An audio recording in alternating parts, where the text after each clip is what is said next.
It's Cash Color Cannabis, a higher level of conversation on LivehiphopDaily.tv. And this episode is sponsored by Landibus Clothing. Everything from our Landibus Signature Collection to our Drug Lord Collection and Return to Vipers collections are all available for purchase.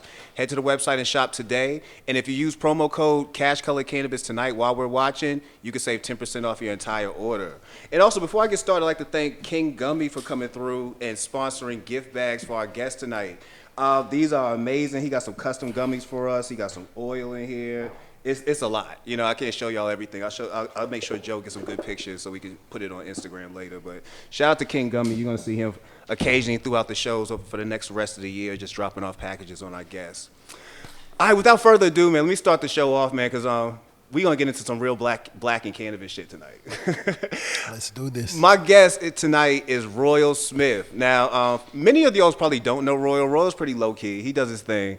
I know Royal because I met Royal early. We were just talking about that, man, back in 2014, man. Yes. When I around 2 years into when I first moved down here to Atlanta, and literally we had a conversation in my house. This is back when I would invite people over my house to smoke. Like nowadays, I'm so like I'm cool.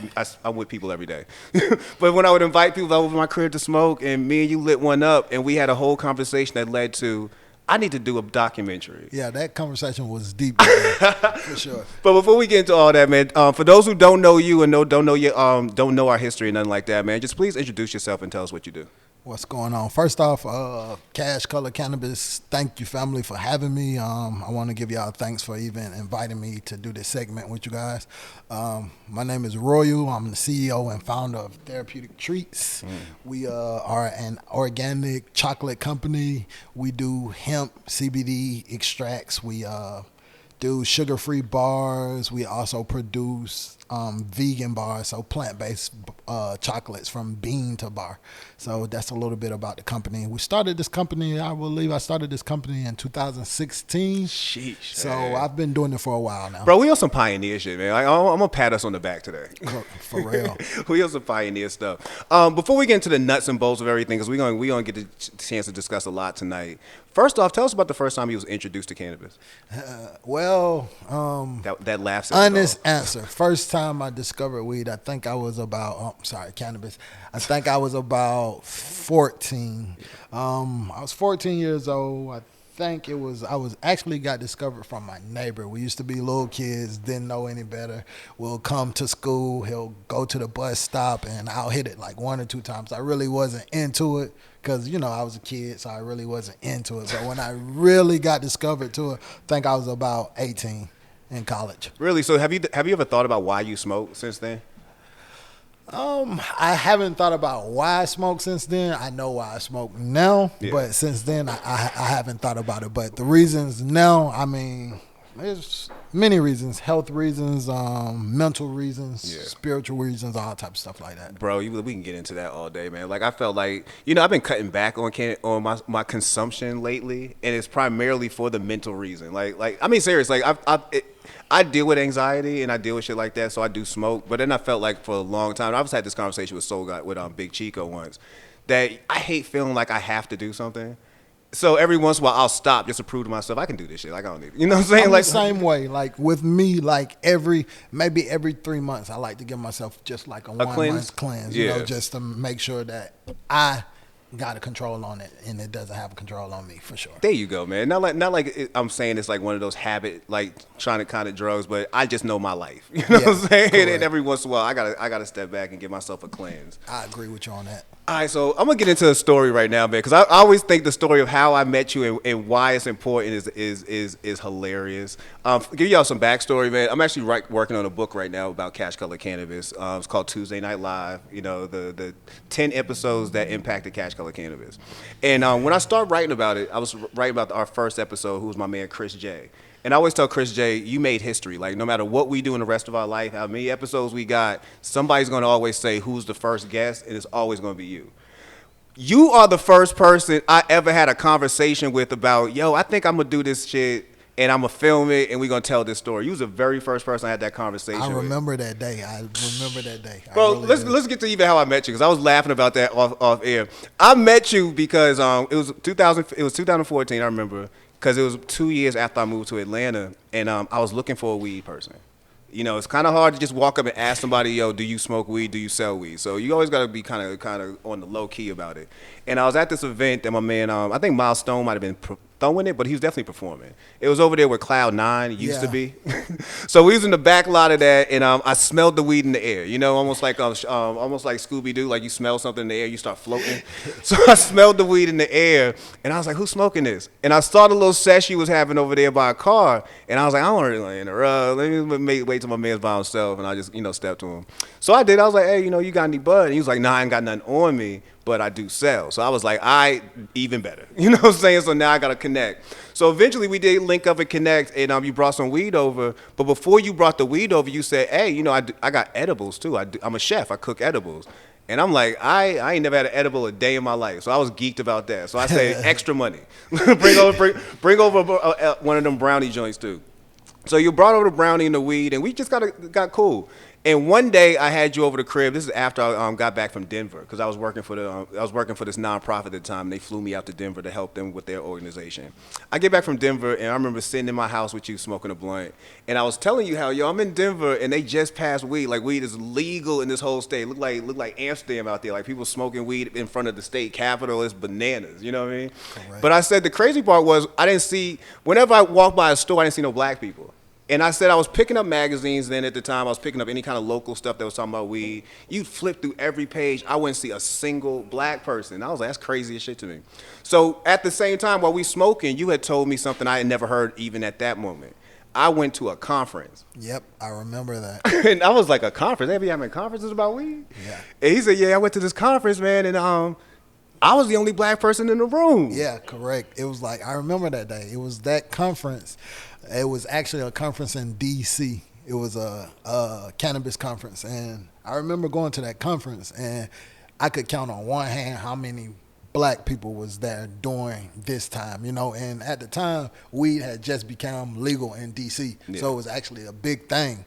And it was no black owners. So that actually made me think about, like, this is something I actually really want to get into. This is early days of DC too, when it was gifting. Man, the gifting process. I thought the gifting process was the most genius shit ever, man. Like I'm not selling you weed. I'm selling you a T-shirt. This T-shirt just happens to be $80, and it comes with weed. You know what I'm saying? Like they used to do the gifting. I remember that. Yep. They used to do the gifting. But yeah, so when you told me that, I was like, dang, that's crazy. So I'm looking at these magazines. There ain't no black people. You telling me you going to conferences. And I thought to myself, what can I do? Because I had stopped writing at the time. I was done with hip hop. I was bored with it. But I was trying to figure out what I could still write about. Bro, so I started pitching this story to all my editor friends who wrote for websites and shit. And I was like, yo, I want to write this story called Black in Cannabis, where we talk about the lack of cannabis and the lack of black people in the cannabis community. And when I say every email came back to no. Every email came back to now we can't. Matter of fact, one person, I ain't going to tell you the outlet, but one outlet, my man hit me back and said, yo, Mac, I fuck with you, but we can't discuss weed and any illegal drugs on the website. And I told him, I said, bro, right now, Wiz Khalifa is on the homepage of your website with a blunt in his mouth because he just dropped a new video. What you mean we can't talk about weed? And his response was literally LOL. Like his response was literally LOL. So I said to myself, all right, shit, well, I got to do something about this. So the most I could do is I thought, let me film something. I said, people are visuals at this point. Maybe if I film something, I show it to them, they'll get what I was doing. And that turned into the color green, CashColorCannabis. So I started filming that for 2 years. Me and Danny Digital. I hope Danny pull up tonight. Danny's also part of the story. Me and Danny Digital was filming that. We went to New York. We went to L.A. Like from 2015 to 2016, we took a whole trip around this country to discuss why we're not seeing more black people in the cannabis space. And it was just dope. And, eventually it morphed into the podcast, CashColorCannabis podcast. But whenever I think of the story, I always think of sitting in my house, smoking that blunt, and me and Royal had this whole conversation. And if I didn't know Royal, if I didn't walk up to him and say, hey, you got the weed, if we didn't start that conversation, I don't know if I ever would have did this. Yeah. Yep. That's crazy, man. It's crazy. The world is so small. 'Cause even with me, when I first started, I was doing edibles. And even with me doing edibles, it changed my whole vision of the plant. And it changed my whole vision of how to move with it. So it actually, doing edibles actually helped me transform transform into doing actual CBD edibles. So that was really the standout moment. Well, I always congratulations, man. You're part of CashColorCannabis history too.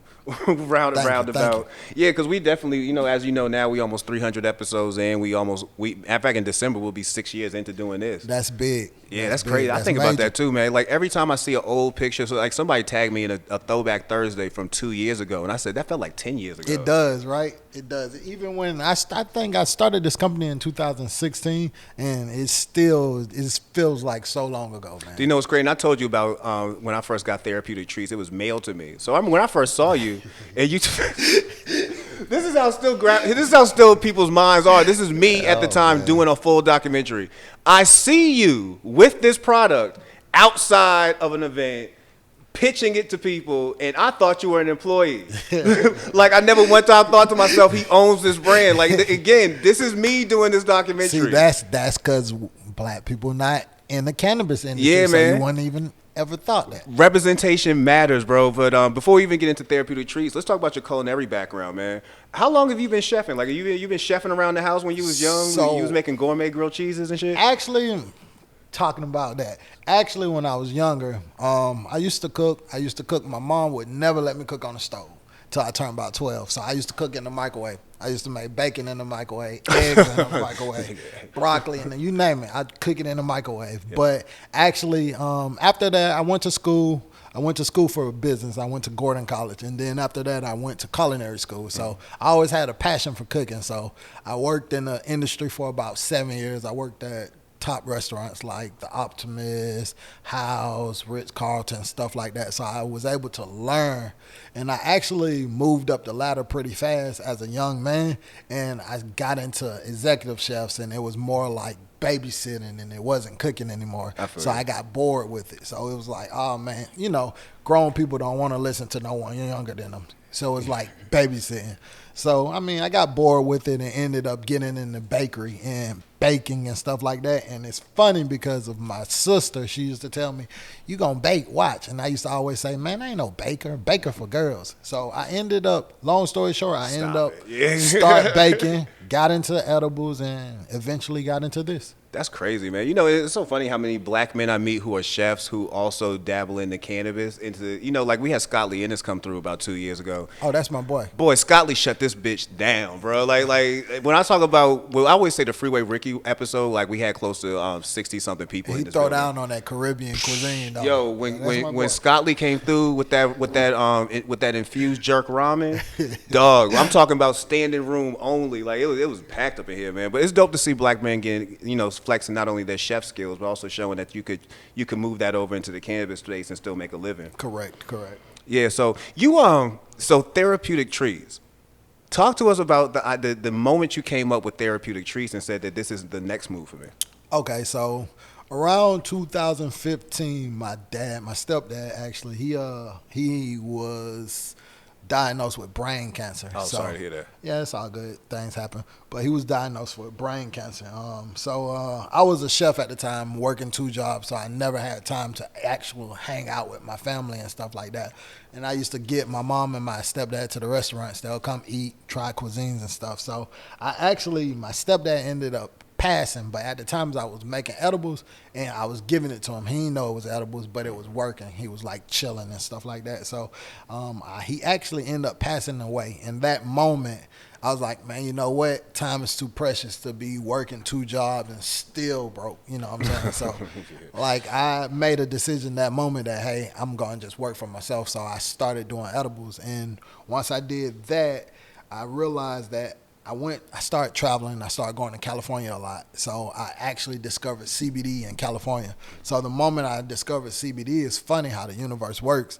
I came back to Atlanta. I got offered a job to do edibles in California, but they just legalized CBD here in Georgia. So I ended up denying the job and ended up starting my own CBD company. That's crazy, man. So again, taking a risk on yourself, basically. You know what I mean? Taking a gamble and on understanding yourself. that moment when you might have to jump into the entrepreneurial space. Like you say, you don't want to be all your life working 2 jobs and feeling like you still broke. Yeah. Especially when you know you have a gift in you that if I'm gonna be broke, I'm at least gonna be broke with my gift. I'm at least be broke and happy. Happy. It sucks being broken I ain't gotta get to hang with your friends. I ain't getting to go out of town. I ain't getting. And still got to work. Yeah, and crazy thing about the restaurant industry is you got all these people working in the industry, and some of these expensive restaurants, they don't even pay you enough to afford to really go there and eat and enjoy it. So that's really what was changed my mind to what I was doing. You know what? This is, and I'm gonna actually divert away from therapeutic treats for a second and get back into culinary. This wasn't even a question I was going to ask. But do you feel like there are enough black faces when it comes to behind when we look in restaurants and see them actually behind the grills and actually chefing up? Like, you feel like we're seeing enough black faces in these spaces? So with that being said, I honestly feel like when I go to restaurants nowadays, even before, I honestly feel like it's more black and Hispanic people in the kitchen cooking. I don't feel like it's enough of them in that executive chef position or in that sous chef position. Yeah. Like they're always behind the scenes cooking, cooking the food instead of being the face of that company or the face of the food. Yeah. So I thought about that because you had seen that documentary on Netflix. It's about I forgot the name of it now, man. But every time I eat French fries, I think about Thomas Jefferson. I think about was it High on the Hog? High on the Hog. Every time I eat French fries now, I think about Thomas Jefferson's slave and how he had basically invented French fries. We don't get enough credit, man. Yeah, we don't. I mean, we invented a lot of things. Yeah. And you got to think about it. In school, as a black student, and I'm sure everyone can relate to this, in school as a black person, 1 month out of the year of you being in school, they teach you about what you did and exactly how good you were. So as a kid, just think about it. If you learning in school and they not telling you black inventors exist, black entrepreneurs exist, black business people exist, as a kid, you just get lost and you thinking to yourself like, maybe I can't do anything. But 1 month out of the year, they want to talk about, Black History Month and stuff. That's another thing that needs to change. Yeah, definitely do, man. Especially when you talk about Black History Month, because they love to not only shove it into 1 month, but you get the same people. Not like people. Yeah, you get the exact same people, Correct. and there's no real push, especially nowadays. There's no real push for you to expand that knowledge on your own, or even be encouraged to expand that knowledge on your own. Correct. So representation matters. I'm blessed to be able to see that brothers like yourself, shout to Scott Lee and all of them, putting your face behind the grills and being executive chefs and starting your own restaurants and things like that, or doing what you're doing now with therapeutic treats, separating it from just being in a restaurant to saying I got a brand and this brand is going to be kind of revolutionary because we're doing it with this. Yep. So what was it like when you first started doing when you first started actually doing the business? Like, stepping into that space is nerve-wracking in itself because now it's all on you. Like, what was it like when you first stepped in there like that? When I first started this business, I thought it was going to be like cakewalk. I've been an entrepreneur all my life, just not on paper. I've always sold stuff, plates, clothes, whatever. But when I started this business, it was more like, all right, I got this until I started the business. And then it was like, okay, I don't got this, So it was just more about learning and growing as a person and learning how to take no for an answer and keep it on and keep it moving and keep it pushing. Well, doing business, what was the biggest mistake that you felt like you learned from? Have a couple of those. Biggest, I don't know. The biggest is just making sure, if you're doing business, making sure you picking the right partners, the right people in your corner, making sure you're watching your money. That's crucial. Making sure you have a team who actually supports your vision. That was the biggest thing. That's crucial. The biggest thing for me has always been budgeting money. And I'm learning that as I go, from LivehiphopDaily clothing to CashColorCannabis. It's so easy to get something and feel like, all right, so I just made it. And you're not thinking to yourself, you got to think, like I think about it this now. Everything you make, if you should try to stack it for at least 3 months. Imagine it like it's rent. You know what I'm saying? Like, you got to have some kind of backup. Something else I learned, I won't take an investment. I don't care if it's for $1 unless I know for a fact I have $2 in front of me. You know what I mean? Like, I'm never going to be subjected to somebody else like that. Crazy that you said that. My take on that is, for me, like even with therapeutic, I don't think I made any money for the first 2 to 3 years. Like, I didn't pay myself. I was still working, still doing my thing, so I wasn't really pressed for the cash. So I didn't pay myself and stuff like that. That's one thing that I tell entrepreneurs all the time. don't think just because you're making money, you're making money.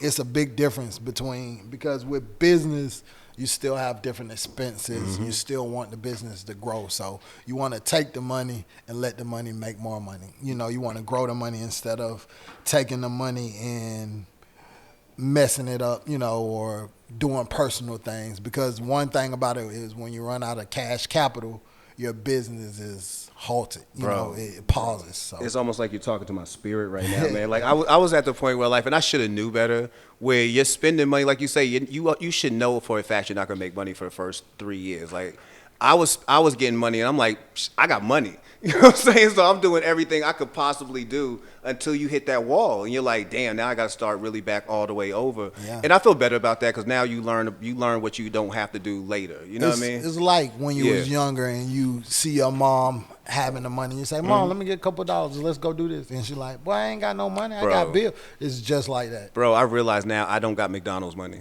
You know what I'm saying? Like on some real shit. I don't got McDonald's money. So, it's crazy. I joked about how when I first saw you with Therapeutic Treats, I assumed that you was working for them. It wasn't your brand. And I said that's how crazy. Even me, as I'm working on Color Green, and I know you personally, I still thought you was working. That it wasn't your brand. How many times do you get confused for that even now? That when these people see you pull up, they're thinking that you're an employee of Therapeutic Treats, and that's not your brand. Man, to be completely honest, when I first started the brand, I didn't push my face. I didn't push anything. I just pushed the product. So people really never even knew. So, I mean, even to this day, I still get like, oh, that's your brand? You created that? You sure? You So sure? Yeah, right. I still get that. So. Yeah, it's real to be black. You know what I'm saying? The same thing, bro. I say the same thing in media. When you pull up with a media pass or whatever, they'll bypass you quick if they think that's your brand. You know what I'm saying? You better come saying you work for somebody else first. And that's what I thought when I first started. Yeah. You know what I'm saying? Another one of those crucial mistakes that I think is that, not promoting my blackness, not saying, hey, this is a black-owned brand and stuff like that. So one thing I do regret was not pushing that in the beginning. Yeah, well, you got the chance now, man. And right now you're putting your face out there, and this is a black-owned brand. Yep. He's not a black employee at a brand. No employee, no. And you're definitely thriving, man. So I told you I first got it in the mail. Somebody mailed it to me. Yeah. It wasn't you. That's the crazy part. Even now that I think about it, like somebody emailed me and said, "Hey, would you like to try this product?" And I'm like, I guess so. I like free shit. Never thought it was my mans who lived like nowhere like close to you. Yeah. So you got employees now. Like you're really booming, man. Like looking back at yourself, looking from now to back at yourself later. What kind of advice would you give yourself? What is it like to know that where you started from is right now? Like what would you tell yourself? If I had to look back and tell myself, I would first tell myself, don't spend all the damn money with marketing people.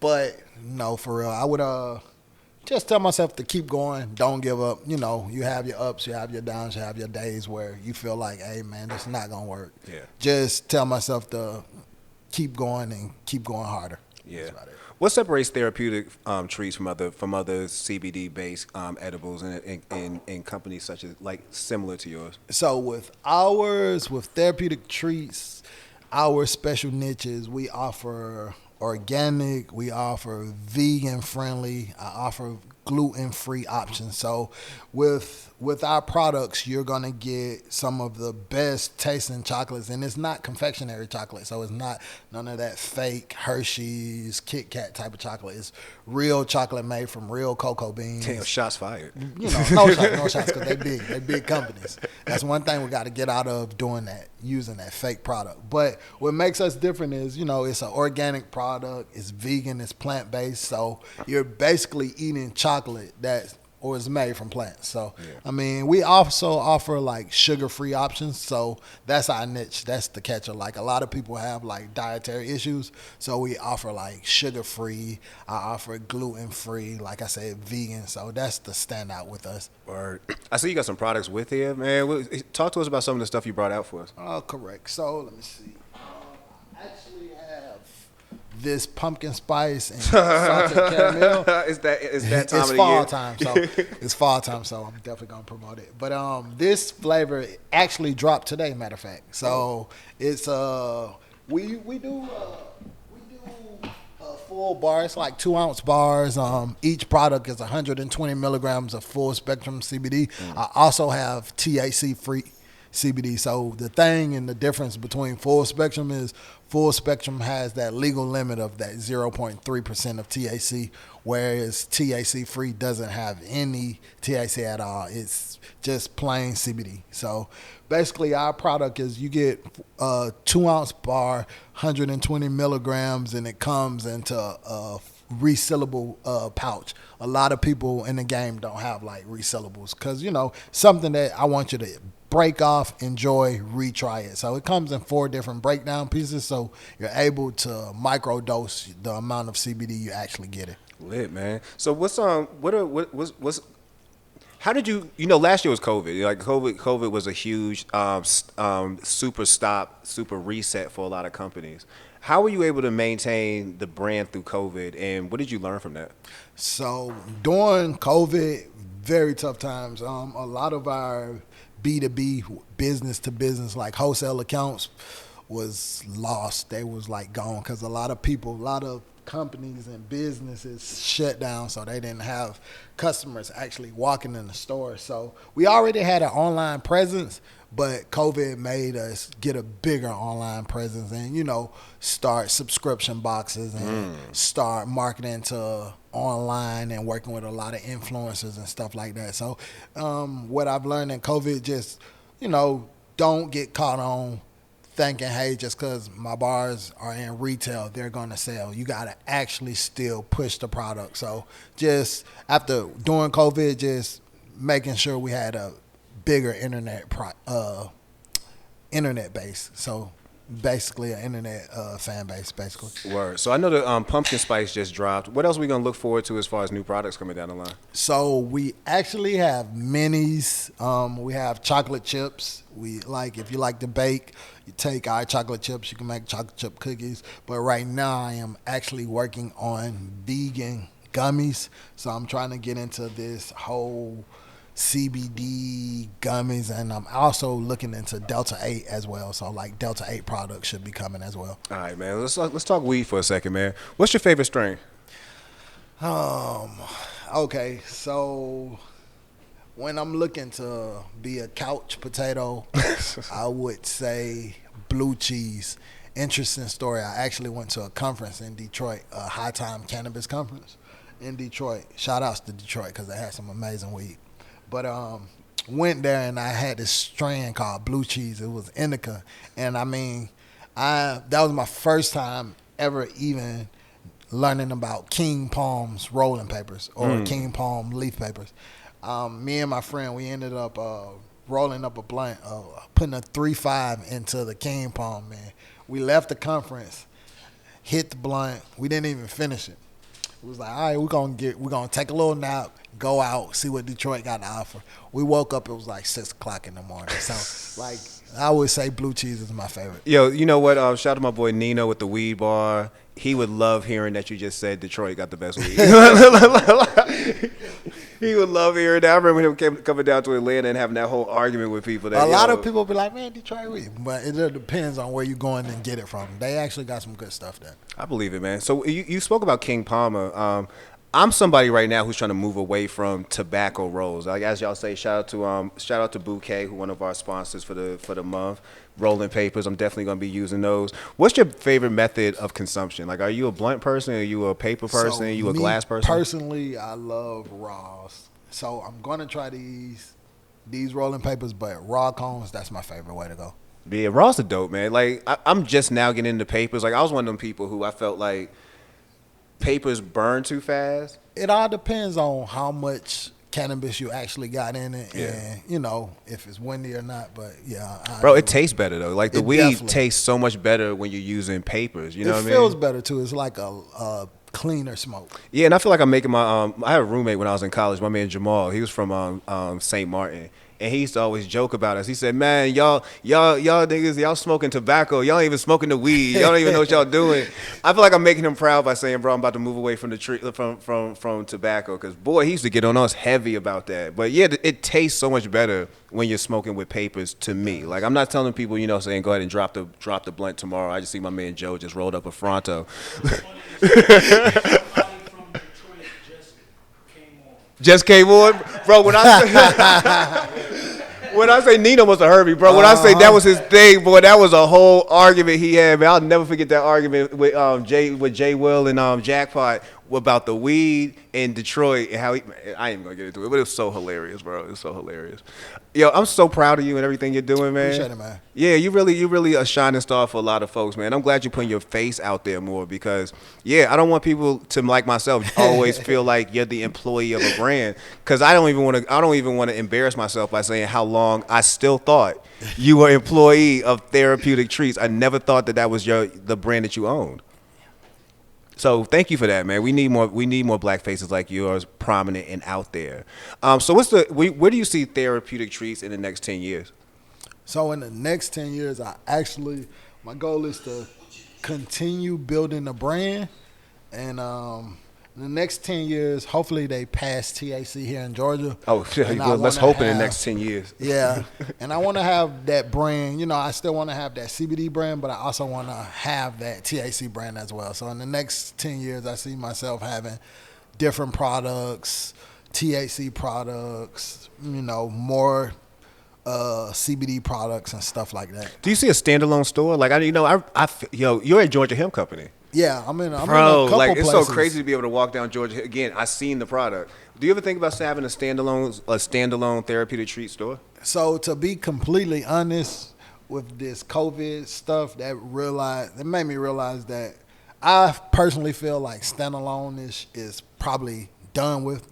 Brick and mortars, yeah, a lot of brick. Even if you look around now, you see like Dunkin' Donuts and stuff. They have it to set up to where you just grab your stuff and go. You don't even actually. Dunkin' Donuts, hey, not to give Dunkin' Donuts props, man. Dunkin' Donuts been dying to get y'all outside that store. Yeah. You know what I'm saying? They've been for the longest been waiting for people to not be able to come here. No homeless people sleeping. No people using our internet. Yeah. Stand the fuck outside. Yeah. So it's you got a lot of stores who was brick and mortar slimming down. Yeah. So I don't personally see a brick and mortar store for Therapeutic, but maybe that'll change. Bro, I love to see that, man. Like I just went down to Green Toad Hemp. They had the grand opening. They have a new store down in the Pittsburgh area. I love seeing that. I love seeing Georgia Hemp. I'd love to be able to say I went into the Therapeutic Treat store and grabbed me a couple of bars and I saw Royal and said what's up and pulled out, man. I love to do that, man. I still like to be touching people. That probably is something that I need to think about because even if we set up a shop, we could probably have to where we can have classes on teaching how to make your own edibles one-on-one and stuff like that. Yeah, man, bro. The sky's the limit for you, man. You definitely got a bright future ahead of you, and I'm proud to say that, like, you're part of CashColorCannabis's initial history. I'm part of yours, man. I'm glad to say that. Correct, for sure. Glad to say that. For those who want to follow you, learn more about Therapeutic Trees, want to make some orders, how can they do that? So you can follow us on Instagram. It's Theratreats, THERATREATS. On Facebook, it's Therapeutic Treats LLC. And if you wanted to place an order, you can go on our website. That's www.theratreats.com. And also, you can also walk into, we're probably in about 500 plus stores across the nation. So any state, anytime, you probably could walk in. If you go on our website, you can see our store locator. You actually can see and look up and find some of our products. You getting money. Give me $1, man. You get to the check. That's what's up. Yo, bro, again, I'm super proud of you. Thank you for being part of this. Thank you for sitting in my house in 2015 and smoking a blunt and literally having the conversation of why are we not having no black people and making me say, damn, I think I should do something about that. Yeah, man. I believe that conversation changed both of our lives, man. That's crazy. Really did. That's crazy, man. Yeah, part of life, man. So thank you for coming through. I really appreciate your contribution to everything that you're doing right now in cannabis, and definitely thank you for the contribution you brought to CashColorCannabis itself, man. Hey, thank you for having me, man. No doubt. And that's CashColorCannabis, high level of conversation on LivehiphopDaily.tv.